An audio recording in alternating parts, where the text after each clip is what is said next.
So we're now recording. Welcome back. Can you believe this is week 4 of Ninja Tools and Skills Workshop? For all of you who are new to the program and you're stepping in today, we are so excited to have you.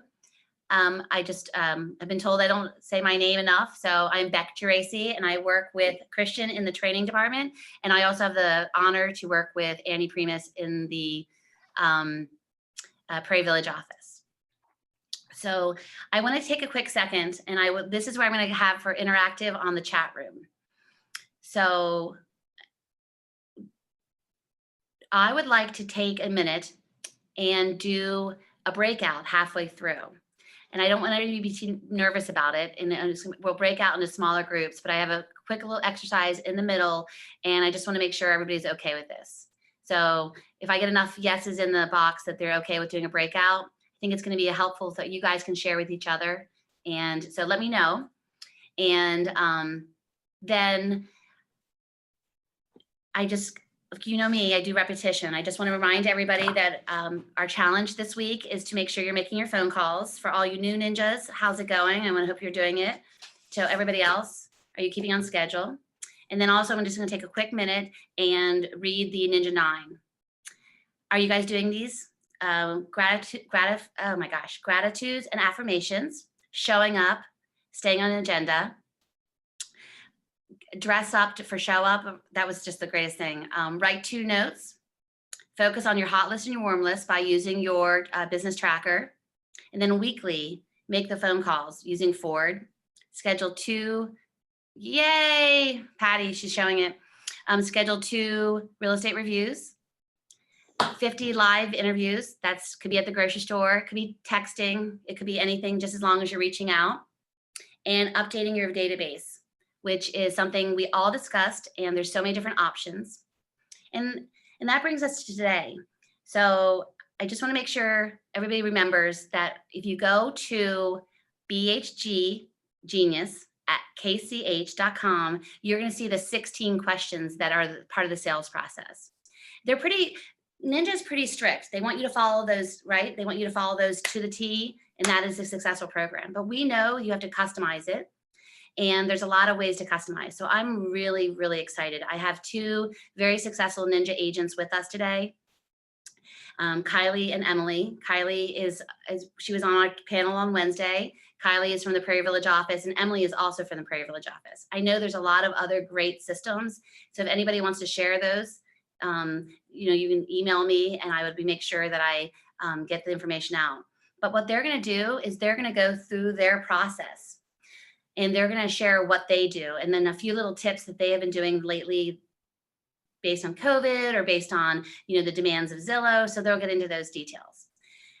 So we're going to break it up into 2 groups. We're going to first have Kylie talk, and then I want to make sure that everybody has time. We'll do a quick breakout so you guys can touch base with each other and feed some ideas. And then we're going to have people that report back, and the people that report back are going to share with us what the group is, the temperature of the group, and how Ninja's going, and what questions they have. So it's just a great way and a fun little tool, and so you guys can connect.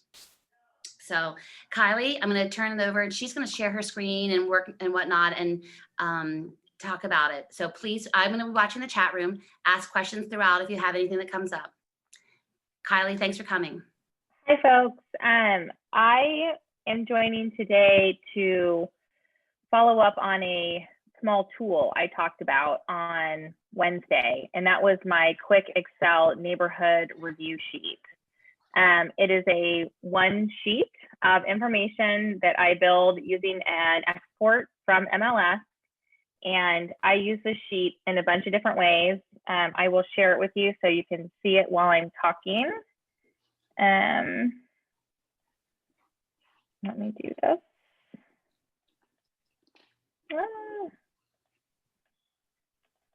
I made this very quickly, and this is an example of what the 1-sheeter looks like. It's very basic. It's in a table format. Research tells you that most people like to look at data in a table. I do use this for both myself and my clients. This, along with some PDF of listing sheets, makes a very simple real estate review that you can send to any of your clients. It will probably take you about 10 minutes to pull together, maybe 15, depending on how many sold homes there are. So it's a great neighborhood review supplement. I use it frequently when I'm going on showings with clients, when we're getting into a neighborhood we haven't explored before. And I even use it for myself during negotiations with other agents. So that's what I plan to share. I don't know, Beck, do you want me to turn it back to you so Emily can share what she'll be doing? No, if it's okay with you, go ahead and proceed. What we're going to do is we'll let Emily have the second half of the hour. Oh, Just feel free to like get into it. I think that the first question is, where did you get this data? How did you export yeah. it? So let me show you. I thought it would be helpful if I did the actual export exercise. I just want to say up front, I'm going to show you how to manipulate this in Excel. This is not for Excel beginners. You definitely need to have some familiarity with Excel, but I will go through and show you how I do this. So first you go into MLS and you do a very basic search. I tend to get sold homes. Lately, I've been doing a lot of 2019 to current, and then I'll pull the subdivision, Normandy Square, have some clients shopping there right now, and I come up with 9 homes. So I go to the results. You don't even have to click all. You just export them. And here MLS gives you some options. I usually use this Realty Toolkit Export. So we'll click on that, we'll export it. This just takes a minute. It's going to put it in a zip file, which is basically just a shell. I'm going to open up the zip file and just take this one little document out. Okay, Good to have it. So you selected your search, you went to export, then you went to, and then in the export file format, you did Realty Toolkit Export, and then the export. Okay, great. Yeah. And that brings you into what kind of file then? So we're going to open this zip file, and at the very bottom, there's a lot of JPEGs. These are actually just the photos that are in the MLS, which I don't need for this purpose, but just to show you, they're photo files. I go all the way to the bottom, and there's this handy dandy little Excel sheet. So I'm going to open this up, and this looks like a lot of stuff, right? It's not very pretty to look at. So this is when I start deleting stuff. My clients don't care about a lot of the data in here, so I'm going to delete these columns that I don't think are interesting or pertinent to this neighborhood. Of course, we know we're in Prairie Village. We know we're in the specific subdivision, so I'm deleting all this stuff. I'm going to leave the prices. Clients don't care about the status or the area. I choose to just show consecutive days on markets because in my opinion, it's a true reflection of how long it really takes to sell the home. So basically, I'm just cutting out a lot of these columns that my clients won't find interesting. Now, if you are looking at a neighborhood where the number of garage spots is variable, go ahead and include it. You can see it's all 2-car garages here. They're all attached. I'm going to delete all this stuff. The roof, you can see there's some variability here, but for my purposes, I'm cutting it out. So this is just a lot of extra stuff. I'm going to stop here because I do think the close date's interesting. But then I'm just going to keep scrolling over and deleting. I do like this original list price column, so I'm going to leave that. But I think it's kind of funny over here on its own. So I'm going to cut it. And I'm going to put it over here where the other price columns are. So yeah, so now we actually have a much more manageable size spreadsheet. This is the only part of building this that's a little bit tedious. These 3 columns make or actually it's 4 make up the address. I don't know how to consolidate this except for just to go through and write 83rd Street. I can show you how to do that at another time. There's a Okay. command that can condense them. So That would be amazing. I'll put 'Cause that on my list. Yeah, this is the only thing that gets a little bit tedious. I can see I have some more 83rd Streets down there, so I'm just going to copy and paste. And that's an 84th Street, of which I think I have a couple. So I'm going to copy and paste that. That's an 84th Street. This is an 84th Terrace, but I can just change the end there.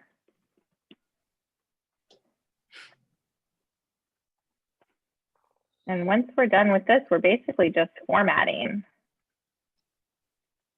And this is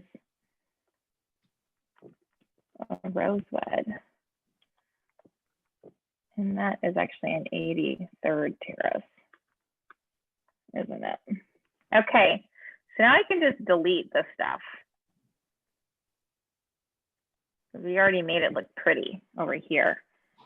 And I'm just gonna call this the address. Sometimes I think our labels don't make sense to our clients. Original list price, this was the last list price before it went under contract, and that's the sold price. Beds. I don't really like having 2 columns, so I would just kind of combine these. 3.1, 4.1 with its little neighboring. There we go. Now I can get rid of this half bath because I've already. See how this is just coming together here. Total finished square feet, lot size, close date. I will build a column in here because a lot of my, I'll insert, let's insert a price per square foot. And I know I'm going to get some eye rolls on that, but for whatever reason, maybe it's the demographic of my clients or whatever, they find this kind of interesting. So did you guys see how I built that?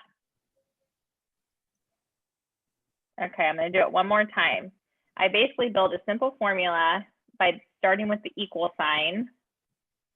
And I take the sold price. So I click on that. I hit the divide key, the total square foot, and I hit enter. Okay, I'm going to pause. Are there any questions in the participant group? Nope. So far, they just want to know where they can get the recording, which I'm going to put that in there for them. Oh, perfect. Okay. And then this is, see this little square here in the corner? You can actually just click on that and drag it down, and it copies that formula all the way down for you, which is really helpful. So I'm going to show you one more. I build one more formula, but it's very easy. In this, I'm going to show the averages for all of these numbers.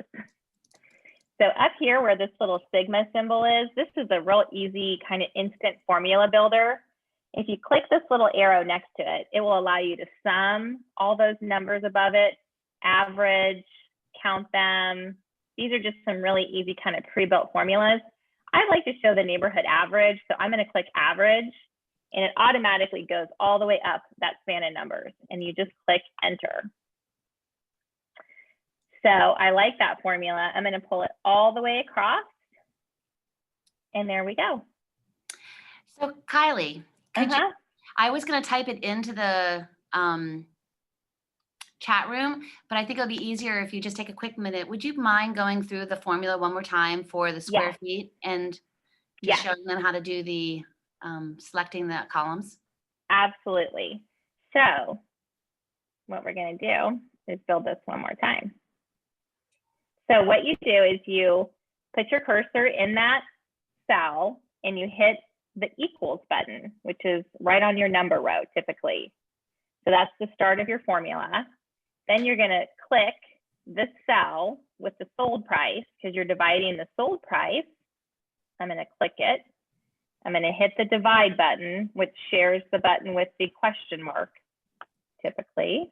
And I'm going to divide it by the square feet. So it's a very simple formula. Price divided by square feet. And I hit enter, and there it goes. Okay, I'll do it. Yeah, I'll do it one more time here. So equals sold price divided by square feet. enter. I can do that manually the whole way down, or I can just copy it all the way down. Thank you. Okay, absolutely. And so here we're building very simple formulas using the little pre-built formulas up here, average. And it automatically highlights all of those, but like if you don't want to go all the way to the top for whatever reason, you know, you can change these. Like if for whatever reason you don't want the top column, you can change the 2 to a 3. We're just keeping it simple because again, these spreadsheets are designed to be pretty simple. At least that's how I try to keep them. I'm going to go ahead and average days on market. My clients love to know, how long are houses usually on the market? Oh, this is fun. We're going to format these cells in a second because like we don't want days on market to be $1, right? That's weird. So up here at the top, this will put it in just a very simple number format. I tend to use comma style because that's just like a general number, but nobody needs to see decimals in real estate, right? We're not getting that specific. I will average beds and baths. Actually, I can just pull this over because I formatted it the way I want it. And we can average, for sure, we can average square feet and lot size. Those tend to be pretty interesting for clients to look at. Now, it doesn't look very tidy, so I just will clean this up for a second. I'm going to give myself a little bit of room here at the top. I'm going to insert a couple rows here. Now we're not so squunched. I like to bold some of the headers and the bottom. I'm going to highlight all these. Let's make them, I just know this now because I've done it so many times. I really like 14 looks nice. We're going to make those dollars, but we're going to take out all of those yucky decimal points because nobody needs them. We're going to make these number formatted with, again, no decimals. That's kind of a weird, let's finish that word so clients aren't wondering what that means. There's also a feature up here in your ribbon, it says wrap text. If you click this, it will automatically make your text wrap around, so it will show up very nice and pretty for your clients to see. And I'm going to center everything because I just think it looks nice that way. We have a pretty nice sheet here. Sometimes my clients are like, geez, it's hard to see this. So I can basically highlight the whole sheet by clicking this thing in the corner, this little notch right there. And I'm just going to make this bigger. This is the increase font button. Oh, already, that's so much better. And then sometimes just for aesthetics, I make that even bigger. That row and that row. Oh, this is looking good. Now I'm going to highlight the whole sheet again because we're going to start to make it look pretty. And I make it white so the background is nice and white. I highlight the whole table because I want to put some pretty borders on it. I feel like Bob Ross talking about a painting when I talk about Excel. But we're going to make some pretty little headers. We're going to make that pretty with a little bold. And now you've got a pretty nice looking table, right? Sometimes if you like, you can highlight this top row and you can make it a different color. I think gray looks nice. And then we're just going to call this the Normandy Square Neighborhood Review. These are sold homes 2019 to 2020. And if you highlight that all and drag your cursor all the way across the top of the span of the table there, you can hit merge and center. And look at that, it makes it all pretty. And we're of course gonna make this big and bold. And we're gonna underline it. And there you've pretty much got your table. You have to source things. Heartland, MLS, 2021. I usually will make that italic because I think it looks fancy. And then of course we're gonna brand this, right? We're gonna put your name, residential real estate, Better Homes and Gardens, Kansas City Homes.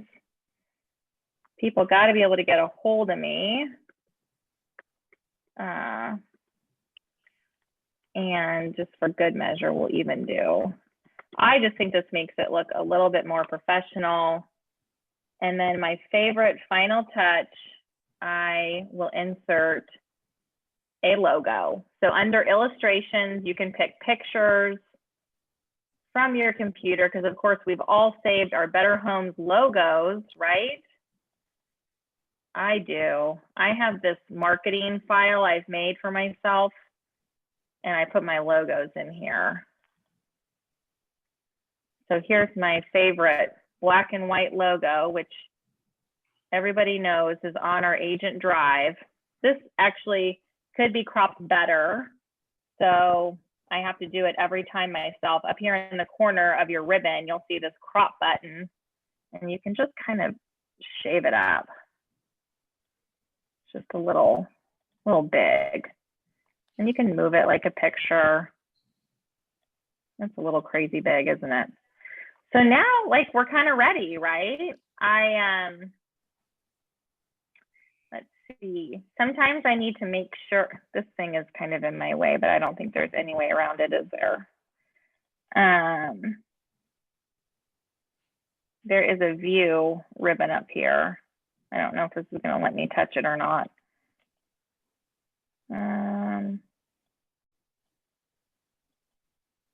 It's not going to.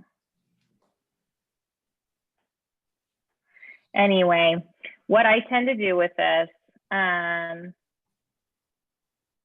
go to File, Print. See how this is wonky? It's because it defaults to portrait. You have to put it in landscape. And you have to go to the bottom and you select Fit Sheet on One Page. Oh, that's crazy town. That's why I need my view button. This ribbon for Zoom is messing me up. I wonder if I can just get, oh, I can get rid of it. Mm-hmm. There we go. So if you go to view, there's this very simple option. It's called Page Break Preview. That's showing you where your printer is breaking the page. And like, goodness gracious, nobody needs a page to be that long, right? So I'm just going to drag it way back over here because that's silly. Oh, that looks so much better, right?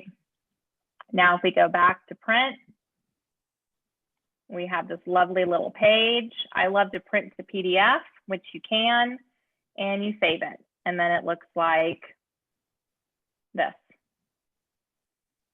And then typically from Matrix, I will go back to my results. I check all of them.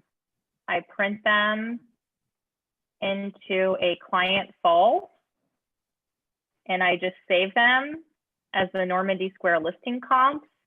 And I will email those to my clients. So they get the one PDF, that is the chart we just made.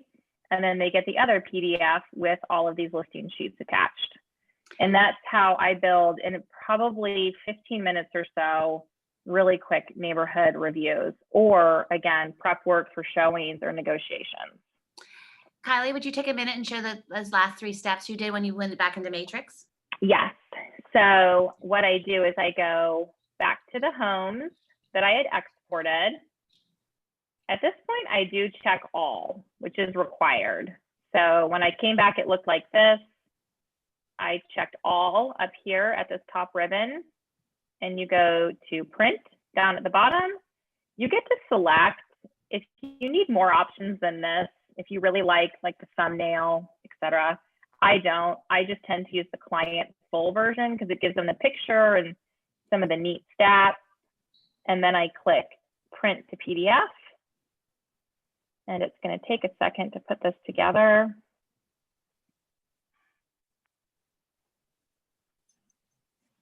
Here it comes.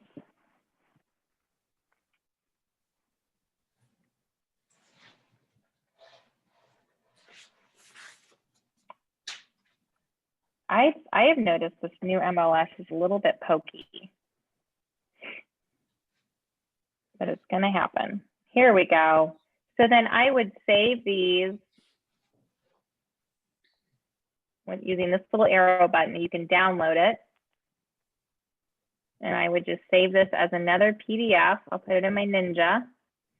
And I would call it Normandy Square Sold Home Listing Sheets. And then I could email this PDF along with this PDF to my clients, and they can scroll through and look at all the listing sheets for these homes. So Kylie, we have a question for you. Yeah. So we've been told, everybody always hears this, that Kansas City really is not one of those price per square foot kind of city. Yeah. But you did include that. So could you address why you include that in your listing presentation? Right. I know that there's a lot of different points of view on price per square foot. It's kind of polarizing, kind of like politics today. Still, I have found that when I go into some of these neighborhoods, especially the subdivision neighborhoods, there is some kind of range by which you can start to find an average where homes start to huddle around a point.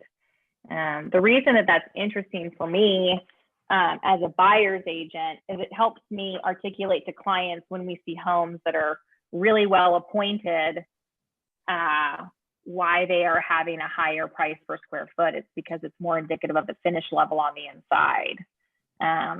So yeah, I mean, like with most things, there tends to be a correlation between price and size.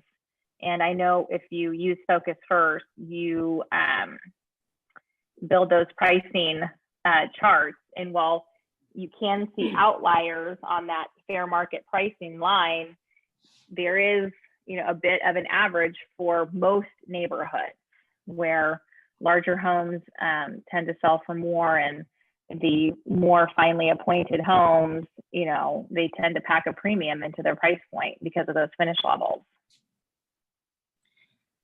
Thank you very much. That makes great sense. So on Wednesday, and just now you mentioned something called Focus First. And I've done some research about Focus First, and we do know it costs $25 per month. That would be crazy, wouldn't it? $25 per month. It is a really great tool, and Kylie said it brought a great deal of value. Kylie, could you just kind of talk about those who are interested and are maybe have the budget to spend that? Could you explain and show a little bit about that? Because I thought the scattergram was just such a great tool. It is. The scattergram is fun. I'll show you that first. And the word scattergram is also just a very weird word. Most of my clients, I don't use that word with them because they're like, you know, they wrinkle their eyebrows at me. This is what the scattergram looks like. And for background, this is my neighborhood. This is Royce. I pulled all the homes that have sold since 2019. I think there's 15 in here. No, I think there's more. I think 15 was just last year. Anyway, this basically plots every home that has been sold. It plots their price and their size. And so you can see there is kind of this, you know, fair market trend line based on, you know, how big the home is and what it sold for. You can start to see, you know, things kind of come together along this axis. And quite a few houses are hugging this. Now you will have outliers, like this house clearly down here at 350. It was not very well appointed at all. I'd been in that house that needed a ton of work. You know, this house sold above, you know, kind of significantly above the fair market trend. And so I think if we would dive into the pictures on that house, it would be clear why, you know, this property had a lot more value per square foot. So this is the fair market chart. I like looking at this a lot. Like if I go into a pre-listing meeting, sometimes most commonly I have this in my back pocket to kind of show them what is typical in their neighborhood. And if we happen to know, you know, the square footage of their house, I can kind of show them where they fall on this trend line. Now, of course, I need to get in the house to see how the finish is. Would they fall below the trend line, above the trend line? All those kind of subjective details this line won't capture, but it's still a great way to kind of illustrate the way a neighborhood is pricing and selling. Mhm. The other charts that I find very helpful from Focus First look like this. They have the odds of selling. So again, looking at 2 years of data, this shows you, how successful are sellers in this neighborhood. Not all neighborhoods have 100%, by the way. There's some very challenging neighborhoods to sell in, and this is a great way to help set your clients' expectations for the kind of experience they're going to have. So the odds of selling your home is a great chart. Average time to close, this kind of shows, average days on market, closing price. What's fun about doing 2 years is you can show them, 2019, and in 2020, homes sold faster and for more, which I know a lot of us experienced. But again, the data just kind of bears that out and makes it very easy for the sellers to digest.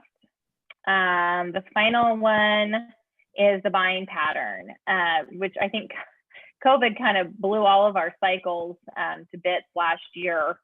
It seemed the market was just manic all year, but this kind of shows in 2019, what we commonly expect in a family neighborhood. We're seeing a cluster of buying happening during the spring market. And then in 2020, again, we're buying all year long. So those are some of the slides that come out of Focus First. I know we don't want to do too deep of a dive on it because it is a paid tool. And I certainly understand not wanting to overinvest in tools, especially in our world. There's almost too many tools for us to pick. But this is one that I have found takes a lot of data and puts it into really concise charts and graphics that are really easy for my clients to understand. Well, thank you very much. That's great. So you told us on Wednesday you typically do the 2 appointment time is when you can. So Yes. the second appointment is when you pretty much bring all the data with you. Yes, exactly. And typically the first appointment more and more is really over the phone, kind of collecting some of that pre-work information from them. So when I go into their house, I will have these printed out along with the listing sheets and some of the KCRER documentation. So this is definitely in my listing presentation packet.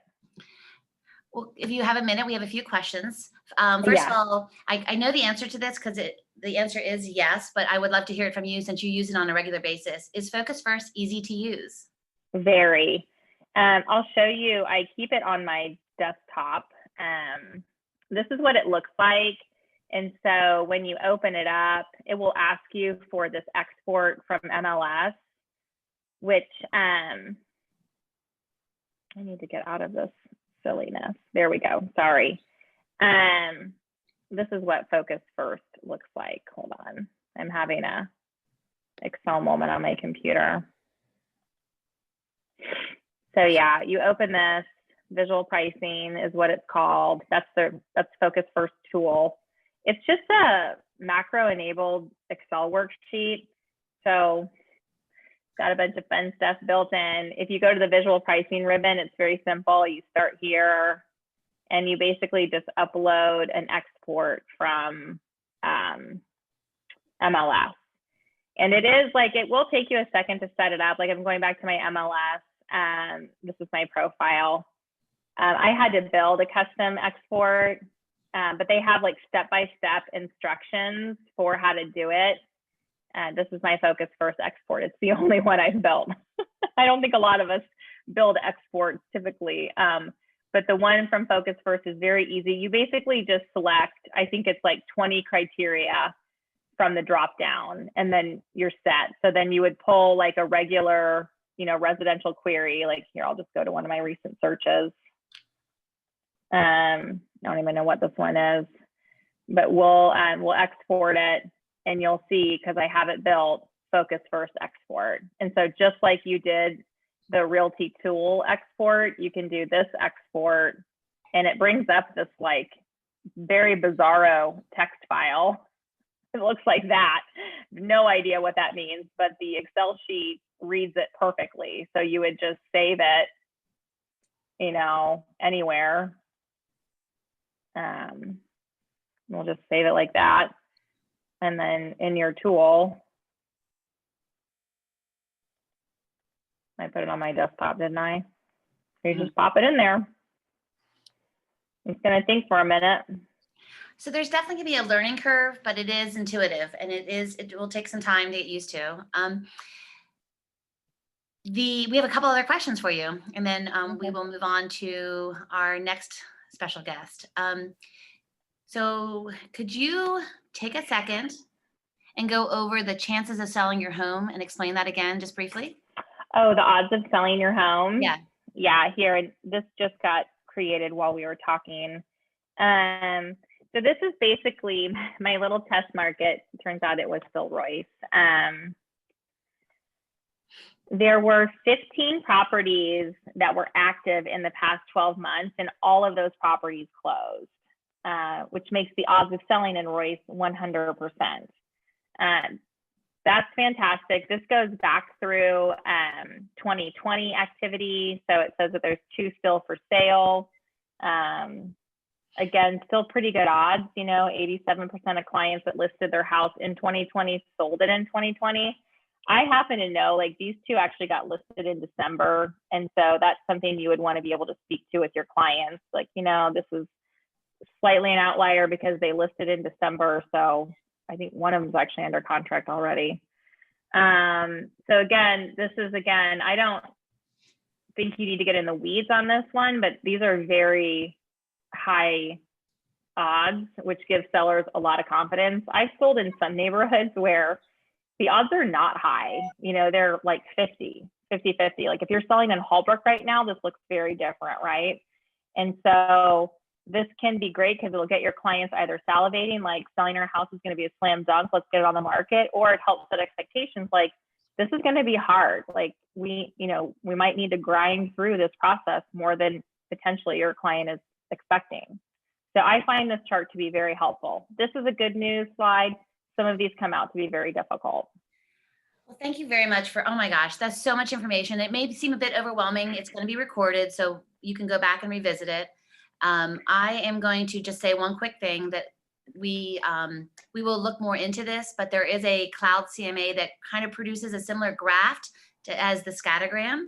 And so we will look into that and provide some training on that.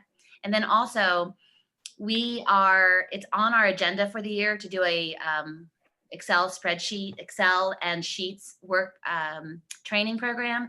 So I just don't know what the interest level would be on that, but let me know if that's something that you guys would like to dive more deep into and have some more technical tools workshops. So Kylie, that was amazing. Thank you for all your help.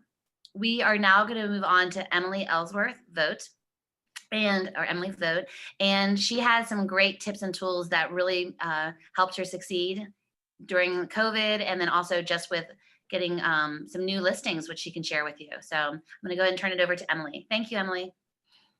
Well, my presentation is definitely less about statistics and sort of more about how I walk into a presentation. And I really zeroed in on this just in meeting sort of with my broker to say, how do I do things? And just really making sure that the more prepared I was, the more confident I felt.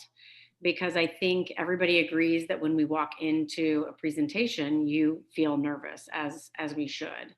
And so what do I share the screen? Is that what I do? I haven't done this before, I don't think. Is this what I'm supposed to do? Sorry, Rebecca. That's okay. So you can click on the share workshop and then you're going to say, yep, there you go. Okay. So I came up with these PowerPoints and I came up with the slides myself. And then, I think you could have anybody put them together. I am definitely not a marketing person, but the first thing I did is come up with I started this when somebody was going to list for sale by owner. And I just said to them, before you do that, could I at least tell you sort of what I bring to the table so that you're educating yourself?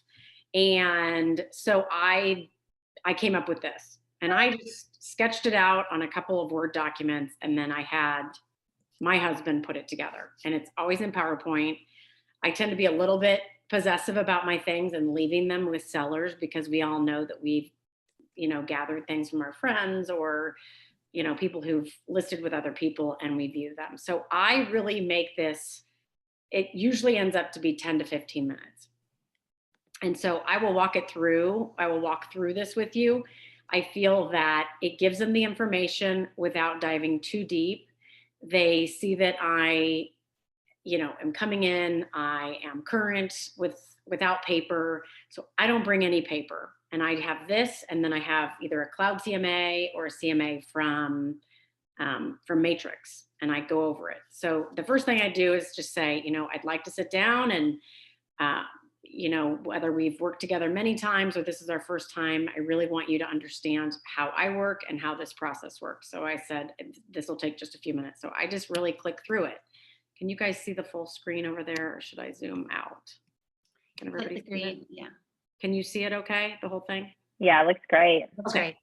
So it's sort of, it's really basic. And I say, okay, we're going to walk through the transaction and I want you to understand the value that I bring. So the first step is my pricing expertise. And the reason we do this is because no matter what I do or what an agent does or how great the market is, if we don't nail down the price, we're not going to be able to succeed. The second thing I bring is networking. And I tell them, I've been in the business for 15 years. I've grown up in Kansas City. I work in the corridor. Good chances that whoever buys your house is going to be an agent I know. And I will be actively marketing your property before we list it, during its listing, etc. Then we go to staging and marketing. And that is something that me personally, I do that. And I don't mean $5,000 in staging. I hire somebody that I love, and she comes in and she rearranges your things with you or without you to get your house show ready, because the way you live is most likely not the way we sell. It's just not realistic. And so we want to make sure that if you've got this great house, other people can see that based on angling a couch, moving a chair, putting some books out, clearing your countertops. So the person I hire, it's on me. They come and they work with you. If you'd rather not do it, that's okay, but that is a service. And then I need to see what is on this other slide. There we go. Then negotiation skill. And I just tell them about my years of experience, and that negotiation has a lot more to do with just picking the offer that is the highest priced. It's who is the agent, what company are they with, what's the buyer's lender. There are a lot of elements that go into the negotiation skills element. Then we move on to inspections, and the inspections can be really tricky. It can be a time when they try and squeeze you as a seller, but it's also my chance to prove to you why it's valuable to have a realtor. There's never been a problem that I have not been able to solve in an inspection unless somebody gets cold feet, and I will walk you through that. And then the final stage is what I call the glide path to closing. That is title work. Is there a quitclaim deed with a former spouse? Is there an HOA issue? Is there an assessment? What do we need to make sure everybody's all lined up with settlement statements? So that is a quick overview. The next page, I walk through pricing expertise, and I sort of make it really basic. I sort of outline, we don't want to overprice. We want to make sure we attract the most offers. I go through comps. I talk about market knowledge, and I talk about a price opinion if that's needed, if we can't sort of nail down a price. The next page, I sort of go into deeper, on networking. We've got pre-MLS. I explain that. We've got a hot sheet in Better Homes. We have a Tuesday tour, and then we also have word of mouth. So you see, this is all like, I'm talking pretty basic. Then we talk about staging and marketing. I tell them I pay for the staging, I pay for high-end photography. These are services I think are important for you, and that is why I bring that to my list of services. I talked about that. We have a question for you on that topic, so I wanted to make sure we got that addressed. When you have a vacant home and it needs complete staging, do you actually pay for the staging for? No. Okay. This is for somebody who lives there to say, how can we best suit your house to make it shine the best and show the best? Right. I think for a vacant house, that's something that's up to the seller. If they're hard, there has been a time where somebody's moved out and I said, look, if it doesn't work, I can be on the hook, but I'm pretty sure this is going to work. That's how confident I feel about it. So, I mean, there are ways to do that, but I think for the staging that I pay for, it's really working with what you have and really taking you out of any type of criticism that you may have about the way the house looks. It puts another person in it and says, declutter this closet, move this table, get brighter lights. So the next sheet, I talk about, we've got this great company that we work with. They'll send out 25 postcards. I also have a mailing list of about 125 to 150 people. I send out every home I list, every home I sell. So you are going to be getting a lot of exposure. These are custom made flyers. Then I talk about Better Homes and Garden marketing tools. Pinpoint marketing, this is on the greenhouse, hyper targeted marketing reports and mailing lists based on geography and demography. Boost by HomeSpotter. This is something that I think our company pays to have each listing that we have sort of thrown out there on the internet. And then List Globally is something that I often use if somebody's listing their house and wanting to know about the exposure if they're moving out of state or they're relocating with somebody, a big company. And then I lead them to my Zillow page and I say, go for it. Look me up. I'd love for you to do it. I work really hard to get feedback from my past clients. You can see every home I've helped a buyer buy and every home I've helped a seller sell. And you can read feedback on what their experience has been working with me. That might be out of order a little bit, sorry. Negotiation skill, yeah, sorry, that got out of order. You kind of get the point on that. But we talk about, knowledge of the agents, terms and conditions, and protecting inspections. I also kind of go through inspections at the time because oftentimes people don't understand sort of the nitty gritty of that. So I help them understand what will be inspected. So I outline roof, chimney, basement, termite, radon, whole house. They'll probably be there for a whole day. They may come many times. And then what happens if they find something that is a problem? So I think sort of helping your seller understand what will come up and how to work through it. They have a lot of nervous energy about that. And then I sort of go into details about what happens from contract to closing, making sure that the repairs take place if they are negotiated, working with the title company and arranging a final walkthrough, transferring utilities. I think I've updated this to make sure that the moves program is on there. And then I kind of post a few reviews and then I go through and I say, okay, the average realtor, I've been a realtor since 2004. In 2019, I had 20 sales. The average realtor in Kansas City has 8 average days on market.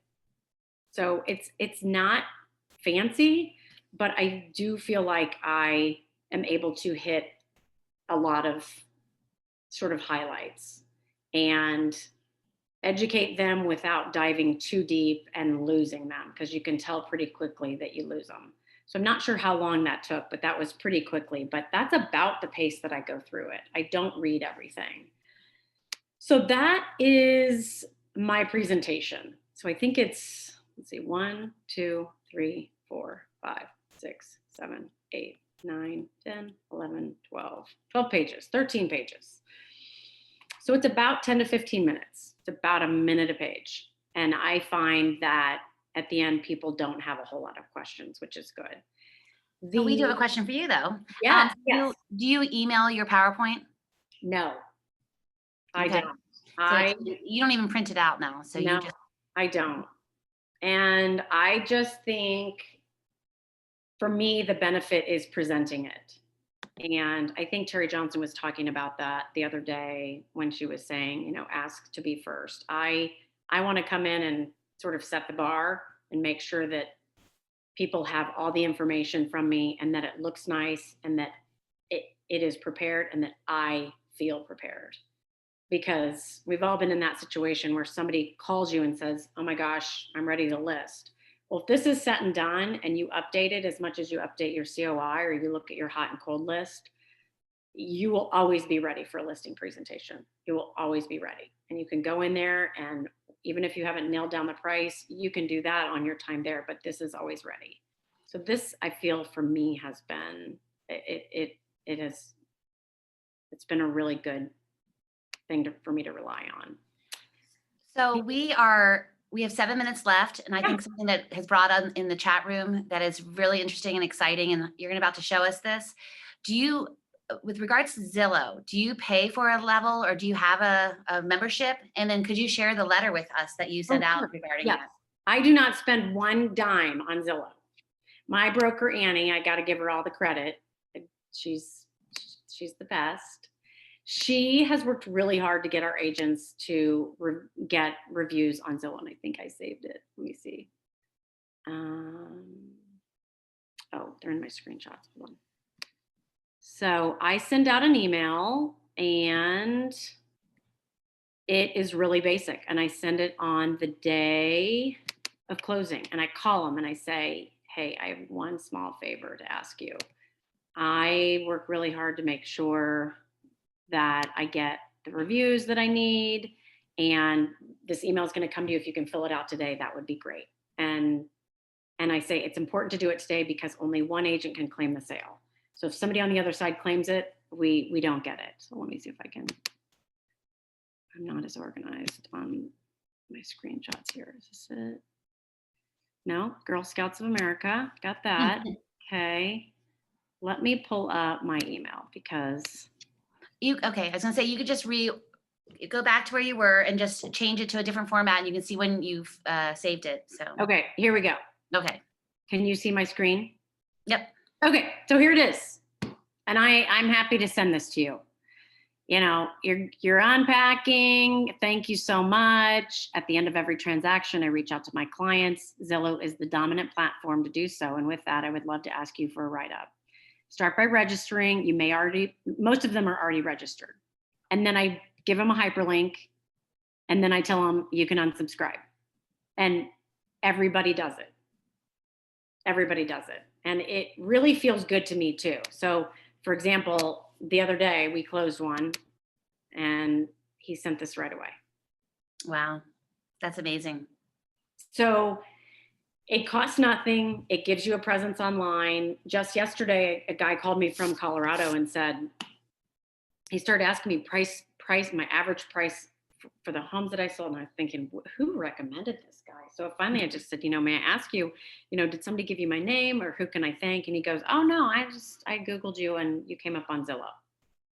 So it is very important to do that.